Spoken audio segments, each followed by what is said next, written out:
Welcome back into Talking Fitchburg. It's your council recap. That means there's only one person who's sitting in the hot seat right now. It's Chad Brecklin. There he is. Chad, welcome back. We're picking up on the February 25th Common Council, and we're going to jump right into it because a lot of stuff going on there.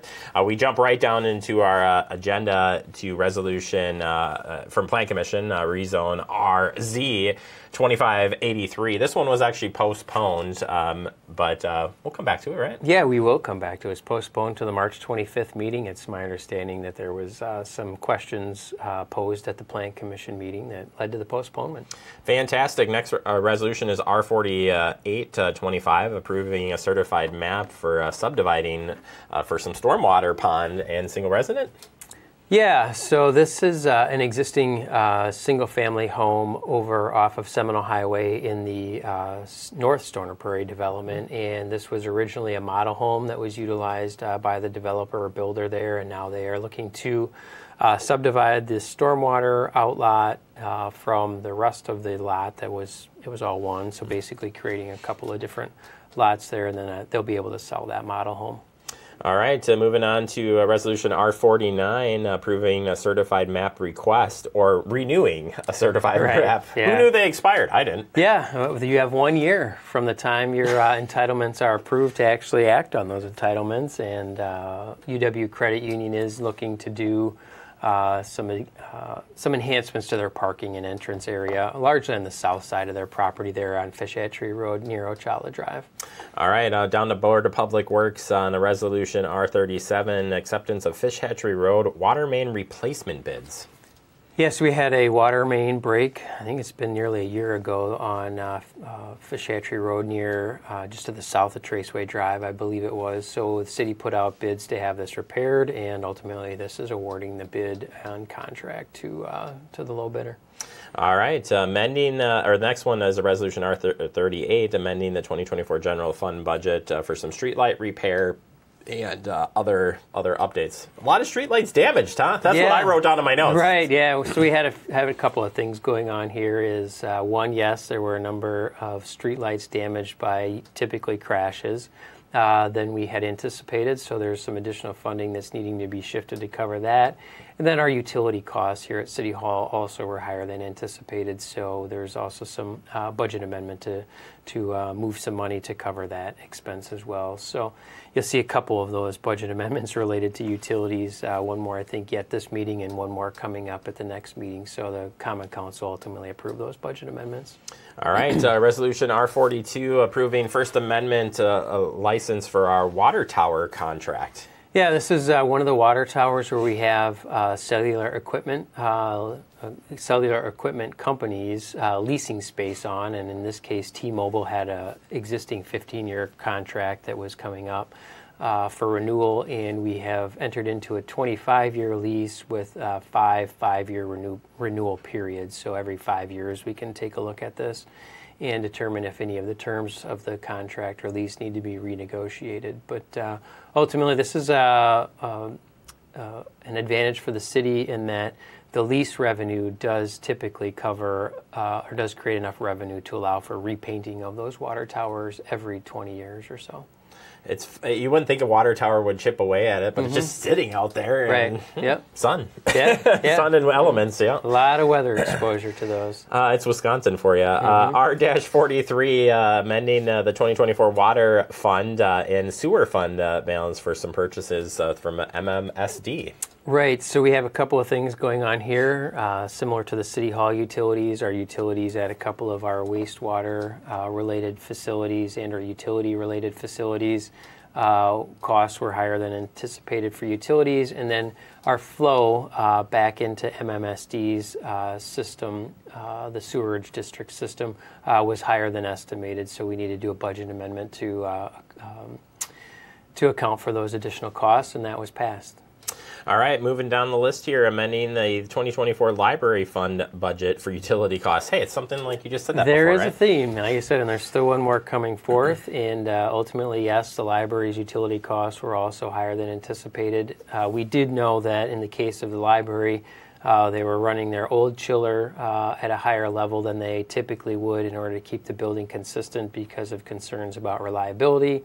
And then we also had our solar array at least partially down last year. So ultimately, utility costs were higher than anticipated. And again, budget amendment needed to make it all right. And maybe pulling back the curtain just for a second, budgeting, we've joked about it on our other interview because we talk about this, but budgeting happens very early in the process. So we're doing our best to plan and be ahead of the game. But from the time that you start that process to adoption, things can change. Absolutely. Typically speaking, roughly July or August is when a department head is submitting their operating budget request for the next year. So in August of 2023, in this case, department heads were submitting their estimated utility needs for 2024. And then if there happens to be a rate change after that budget is either submitted and or approved, then that can cause some complications for hitting that number. Well, and as mentioned, the things that had happened too. So you're just there's a swarm of things that you're trying to anticipate for and be ready for, but it's not always the easiest case. So. Unfortunately, we are not predictors of the future. I just see you having a crystal ball sitting in your office, but it's still dead at this point. Yeah, it's cloudy. It's very cloudy. All right, moving on to Resolution R-39, accepting a contract for a copier machine at the library. Yeah, so this is not an annual renewal, but I think about every 5 years or so the library will evaluate its copier needs. If I recall correctly, this is 2 copiers for public use, 2 copiers for staff use, 5-year deal. That was ultimately approved by the Common Council. I was surprised to hear the public ones are used pretty frequently as well. So you may be thinking like, hey, people are still pushing paper. People are still pushing papers. Oh, yeah, absolutely. Nice thing to have there. All right, moving on to Commission on Aging. Well, they have a resolution R-09 amending their the general fund there for LTE position that's half paid by the Friends and half paid by city funds. Yeah, so I think it might be not even half. I was going to say. Let me stand to be corrected. That was not what I wanted to say. I want to say, if my memory is any good, that about 70% of this position is being covered by the Friends of the Senior Center, and this is a limited term employment position that does help with our nutrition coordination, Meals on Wheels, meals at the facility, those sorts of things. And it is a great partnership in which the Friends is contributing the cost, a significant portion of this cost to this particular position versus it being fully funded by the city. And we do know that meals delivery, those have gone skyrocketing too for people utilizing the service. So it's a need there, definitely. As our community has grown and our population has grown and aged, obviously the need for the meal services certainly is increasing. Absolutely. All right, next one is under the Healthy Neighborhoods. It's Resolution R-194. This is for the strategic plan. It actually is being postponed now until April 8th meeting. That is correct. Yep.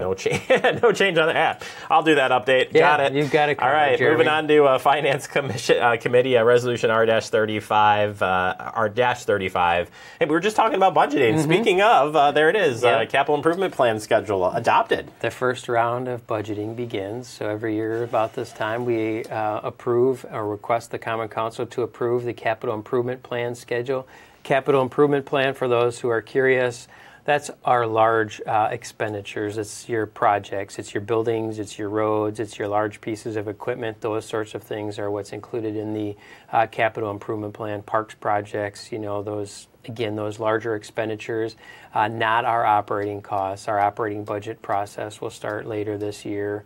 But ultimately, this kicks it off here for our CIP process, and then we do run into, there's a little bit of overlap between operating and CIP, but ultimately the CIP budget will be approved in July. All right, we move on to R-36, approving Greenfield and South Stoner Prairie neighborhood plans. It's a budget amendment. Correct. So really what this is this was a budget amendment in order to cover additional costs associated with the consulting firm that was helping the city with both of these neighborhood plans. There was a number of additional meetings, revisions to the plans as they've gone through public feedback and so forth. So simply this was a budget request to fund the additional $27,000 necessary to ultimately complete both of these plans. We do anticipate that those plans will both be referred out either in April or May. They'll hit various committees and ultimately come back to the Common Council for consideration, probably right around August. All right, then we move on to direct referrals. Have one in here approving publishing and printing for monthly Senior Center newsletter. Yeah, so the Senior Center has entered into a contract after this was approved at our Common Council meeting on the 25th that will allow companies to take over the publishing of that newsletter that they had typically managed on their own.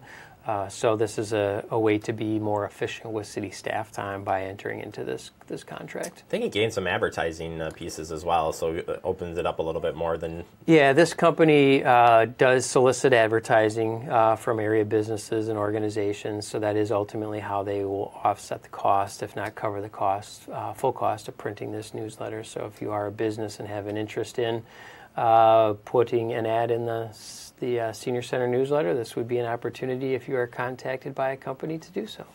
All right, finally, we had action on a claim here.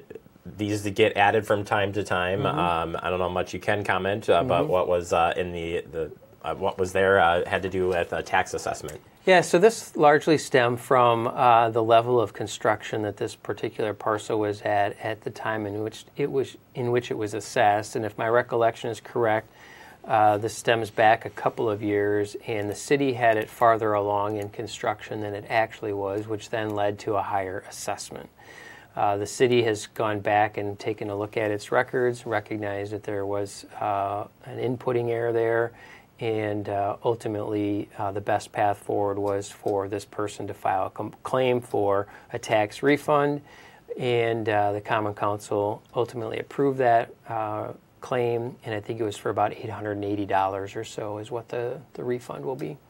All right, we've already had our committee of the whole since the last time that, or since we've met. That was back on February 26th, which I can urge you to go back and watch either the Common Council or committee of the whole meetings. Those are on Fact TV. Next Common Council meeting is March 11th, so we'll see you. Well, it is March the day that we're taping this. So happy March to you, and thank you for your time as always. Likewise, thank you.